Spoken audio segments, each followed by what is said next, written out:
I've done my fair share of roasting hair advice on this channel, so I thought we'd do something I've definitely never done before, is roast my old hair advice from before I started doing all the hair research. Hey, I'm gonna roast you.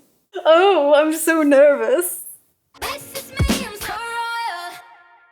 Hello and welcome to the Queendom. I'm Sarah Ingle, and today we are reacting to my old hair advice from before I started researching and learning about the science behind hair. Currently, my second most watched video on the channel is my 18 tips for long hair. That video was strictly a response to people asking me what I do, what tips I had that I used on my hair. That is not how we operate anymore. I always try to find things that are based in some sort of peer-reviewed study, something that we know has science to back it up rather than just what happens to work for my hair, because as you know, a lot of different types of hair exist out there, and what work for some types of hair don't work for others. So we're gonna go and find out right now what advice I gave was good, what advice I gave was bad, and we're gonna roast me this time. Hi everyone, I'm Sarah Ingle. Yes. Welcome to the Queendom, and today we are talking about hair care. Watching this video too was when I noticed that in my studio under these lights I tend to squint. People always say that I look and sound like I'm high. There's certain things that I've found that have helped me and my crazy long hair, and I just want to share some of those with you. Tip number one is super simple. It's just to brush your hair gently. I'm gonna just go ahead and say right now, tip number one, brushing your hair gently. The emphasis was supposed to be on gently, and even though I think this still is probably like the best tip for getting long hair, it also became the most controversial because people started to think that I meant that everybody needs to brush your hair regardless of your hair type. That is not what I meant at all. I meant that if you're brushing your hair, do so gently, because if you're ripping through it, you're gonna break it. I was watching somebody who had shorter hair brush the wig, and she would just rip through that thing, and just watching it made me cringe. Oh my goodness, I used to talk so slowly. I'm like, hurry up, Sarah, hurry up. I also don't use that brush anymore. Yes, it takes longer, but every time you're like, you're ripping your hair, and people wonder why their hair breaks off. Yes, I still stand by that. I think that is some of the best advice possible. Knowing what I know now, there's a couple little caveats that I would add. If you have coily hair, your hair is more likely to break while you're brushing it dry. The opposite is true if you have wavy to straight hair. If you have wavy to straight hair, you need to be brushing your hair while it's dry because it's more likely to snap if it's wet. Other tips to throw in there with the brushing thing, always make sure that you condition your hair before you brush it because it's significantly less likely to snap. Another really simple one, find yourself a hairstylist who isn't scissor happy. Yes, definitely stand by this one. Okay, we're good so far, we're good so far. For most people, hair grows on average about 6 inches a year. Cutting your hair does not make it grow faster. What it does do, however, is snips off the split ends before they split too far up the hair. You just don't want your hair to break off. Number 3 is probably one you've heard a million times, but it really is just avoid using heat styling on your hair as much as possible. That's accurate. I completely agree with number 3. We're 3 for 3. I'm so glad that I don't have to retract anything that I've said so far. Most people know the more you use heat styling on your hair, the more likely you are to damage it. So let's just keep on going.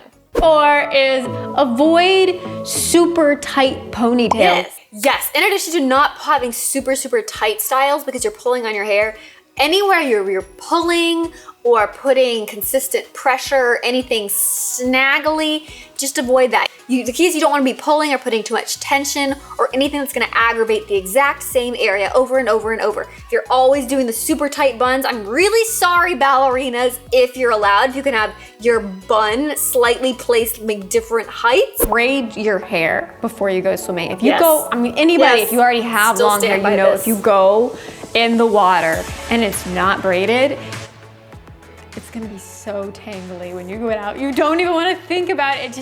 We've got a whole hand. All the first 5 months I still agree with. If you really want long hair, you're probably not gonna be doing a lot of swimming. I'm sorry, it's just a fact. It's not good for your hair. The chlorine in the water is horrible for it, but at least if you are gonna be swooshing around your hair, do what you can to avoid getting it tangled. Number 6, Don't wash your hair too much. I know. Ah, yes, that is correct. Don't wash your hair too much. And this was even before I knew about the whole pH thing. If you wash your hair too much, you're stripping all those natural oils out of your hair, the natural oils that keep your hair all nice and not breaky. If you do feel like you're somebody who needs to wash your hair every day, what I recommend is this stuff called New Wash. I forgot I talked about this in this video. I am the biggest New Wash fangirl. It does not have detergent, so it's not technically a shampoo. It's leaving what needs to be there, and just kind of cleaning out the dirt and gunk that you don't want. Number 7, make sure you brush all of the tangles out of your hair before getting in the shower. It's gonna okay, this one kind of agree with, kind of don't. I'll let myself finish talking. be a lot easier to do that while your hair is dry than once it gets all wet and it gets all naughty and nasty. That's the first one where I'm really like, true for my type of hair. So for me saying the things that I do with my hair, that's true. Not true for people with very curly hair. Your hair is actually more likely to break brushing through it dry. Always use some sort of conditioning or detangling product before detangling or brushing your hair. Don't brush your hair while it's wet. That one I disagree with for the curly haired people. We just talked about this. For people of all hair types, when you are detangling or brushing, you're less likely to get breakage if you use a brush or comb with very widely spaced bristles and few bristles. So that's something to keep in mind. Use shampoos that are gentle. I personally find the ones that say they're for damaged hair are probably ones that are gentler on your hair in the first place so you don't cause the damage. At that time, I did not understand what I do now. When I think about shampoos now, the number one thing I look for is something with a low pH. For somebody with a master's degree in marketing, I sure got really caught up in some of the marketing gimmicks. Sometimes the shampoos that are marketed as conditioning or for damaged hair don't always have the gentlest. It doesn't have to say natural or anything like that because that's another marketing gimmick. Check out the shampoo video if you want to know more. I'm going to link to that in the description because I could talk about it all day. First of all, if you can avoid at least severely teasing your hair. Yes. Avoid teasing. Don't tease. Like if you really want long hair, don't tease it. I showed in my last video under a microscope what it looks like after you tease your hair and it straight up rips chunks of the cuticle off your hair. Let the conditioner soak into your hair while you are showering. Not a lot of commentary here. I agree. Number 12 almost seems a little counterintuitive. You do need to trim your hair. Trim the ends. If you have very, very split, frayed ends, trimming those off is gonna stop it from splitting farther up the hair shaft and winding up with breakage happening further and further up your hair. If you can keep it from breaking off, it will technically be longer if you never ever cut it. Because of the way the hair works, hair grows while it's in the growth phase. So because your hair is only in the growth phase for a limited period of time, there is technically a maximum potential length that it can get.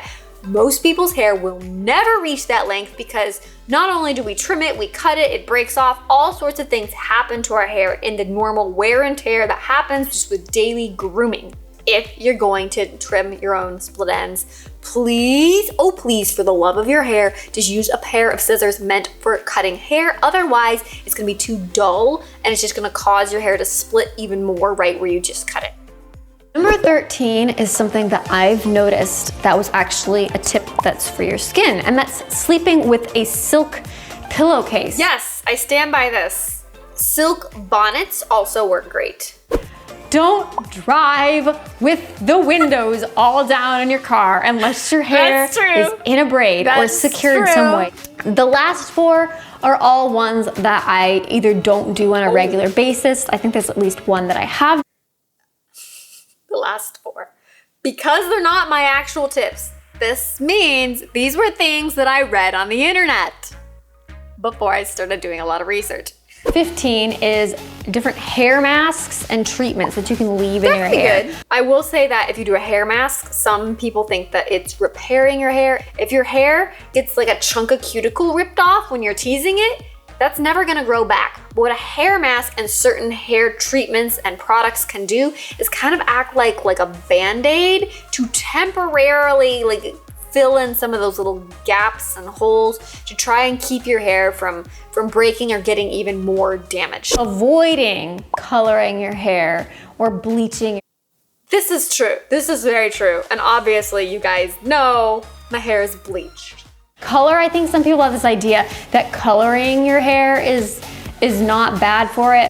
Depending on the type of hair color you use, some straight up are damaging. They have things that are meant to open up that cuticle and deposit that color inside of it. There's other ones that are just literally just hair masks, kind of like we talked in the tip before, and they have color in that stuff, so it just sits on the outer layer of your hair, and it actually can be good for your hair.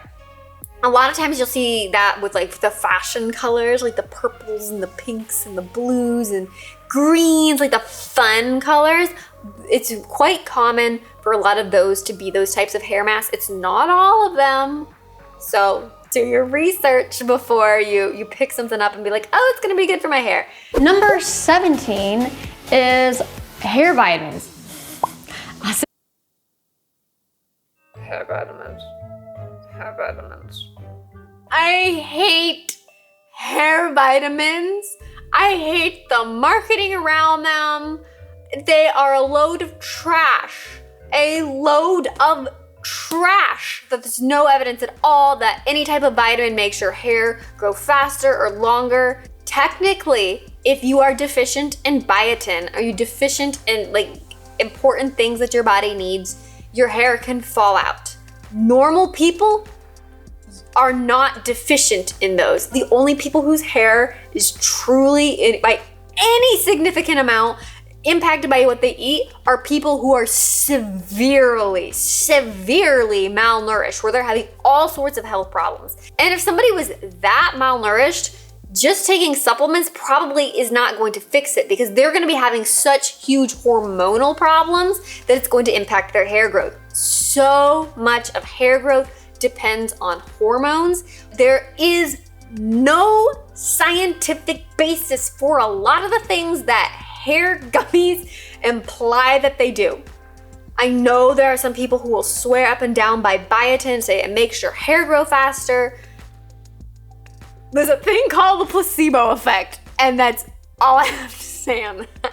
Number 18 is just one I read that says that every night before bed, you should brush through your hair to distribute the oils.